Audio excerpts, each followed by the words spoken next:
देखिए, माँ सरस्वती के चरणों में नतमस्तक होता हूँ, चरणास्पर्श करता हूँ। आइए, कक्षा 11 के गणित क्लास में आप सभी शिक्षार्थियों का स्वागत है।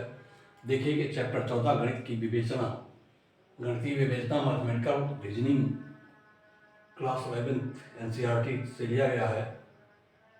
आप एक्सरसाइज 14.1 का क्वेश्चन नंबर 1 और 2 देख लीजिए। कौन कौन क्वेश्चन है इसमें? क्वेश्चन नंबर 1 एंड 2 ध्यान दीजिए।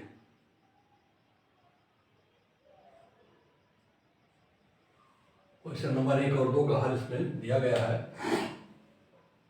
आपको देखना है इसमें कौन सा कथन सत्य है, कौन कथन है, कौन नहीं है, या वाक्य क्या है, ये आपको विवेचित करना है, इसकी विवेचना करनी है। आप देखें कौन कौन से कथन हैं, अपने उत्तर का कारण भी लिखें। निम्न वाक्यों में कौन कौन से कथन हैं, अपने उत्तर का कारण भी लिखें। पहला लिखा हुआ 1 महीने में 35 दिन होते हैं। देखिए, 1 महीने में 35 दिन होते हैं। ये कथन क्या है? असत्य है, यह असत्य कथन है। क्यों? क्योंकि 1 महीने में अधिकतम 31 दिन होते हैं और 35 कह रहा है तो असत्य कथन है। यह कहना गलत है, ये भी कहा जा सकता है। यह कहना गलत है कि महीने में 35 दिन होते हैं, तो इसलिए ये कथन असत्य है। महीने में 31 दिन से अधिक नहीं होते हैं, इसकी विवेचना है। दूसरा देखें, गणित एक कठिन विषय है, यह एक वाक्य है। क्यों? क्योंकि गणित किसी के लिए कठिन हो सकती है, किसी के लिए सरल भी हो सकती है। कोई भी विषय हर किसी के लिए सरल और कठिन, हर किसी के लिए सरल कठिन नहीं हो सकता है। किसी के लिए सरल होगा, वही विषय किसी के लिए कठिन भी हो सकता है। तो यह एक वाक्य है।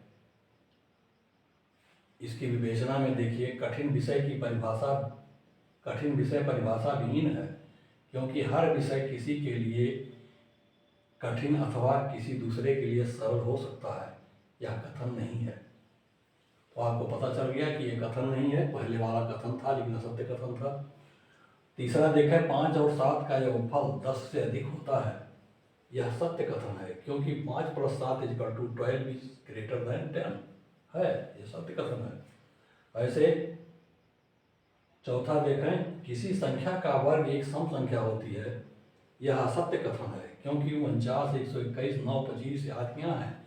एक विषम संख्याएं हैं, जबकि पूर्ण वर्ग हैं। ये सभी वर्ग संख्याएं, इनका वर्गमूल निकाला जा सकता है प्लस माइनस में। जैसे 49 का +-7, 121 का +-11, 9 का +-3, 25 का +-5। तो आप देख रहे हैं कि इनका वर्ग जो है एक विषम संख्या है। तो ये कथन क्या है? असत्य है। अब आता है, किसी चतुर्भुज की भुजाएं बराबर लंबाई की होती हैं। आप जानते हैं, या तो वर्ग हो या समचतुर्भुज हो, उसी की भुजाएं बराबर लंबाई की होंगी। बाकी हर चतुर्भुज की भुजाएं बराबर लंबाई की नहीं होती हैं। ऐसे में यह कथन क्या है? असत्य है। एक असत्य कथन है। देख लीजिए, यह एक असत्य कथन है, क्योंकि चतुर्भुज की भुजाएं असमान लंबाई की भी होती हैं। छठवां देखें, इस प्रश्न का उत्तर दीजिए। ये क्या है? एक आदेशात्मक वाक्य है। जैसे आपसे कहा जाए खड़े हुए इस प्रश्न का हल बताइए, तो यह आदेशात्मक वाक्य है, कथन नहीं है। सातवां देखें, -1 और 8 का गुणनफल 8 है। यह असत्य कथन है, क्योंकि -1 × 8 ≠ 8 है, बल्कि -8 होगा। आठवां देखिए, किसी त्रिभुज के अंतःकोणों का योग 180 अंश होता है। यह सत्य कथन है, क्योंकि त्रिभुज के अंतःकोणों का योग 180 अंश होता ही है। ये देखिए, 9वां, आज एक तूफानी दिन है। अब बताइए वो आज कब आएगा? आज सोमवार है, सोमवार का दिन तूफानी है, या 20 तारीख जनवरी की तूफानी है, या 20 तारीख तूफानी होगा। मतलब कोई चीज़ इसमें निश्चित नहीं है। कौन सा दिन तूफानी है, उसका नाम स्पष्ट नहीं है। तो यह कथन नहीं है, क्योंकि कथन में तो स्पष्टता होनी चाहिए। सत्य हो चाहे असत्य हो, लेकिन स्पष्टता हो। जहाँ भ्रम है वहाँ वो वाक्य होगा, लेकिन कथन नहीं होगा। 10वां देखा, एक सभी वास्तविक संख्याएं समित संख्याएं होती हैं, सत्य कथन है। क्योंकि समित संख्या में दो भाग होते हैं, एक अधिकल्पित भाग, एक वास्तविक भाग। तो वास्तविक भाग भी वास्तविक संख्या, अधिकल्पित भाग भी वास्तविक संख्या से रिप्रेजेंट होता है। जैसे x² = x² + 1 = 0, तो x² = -1।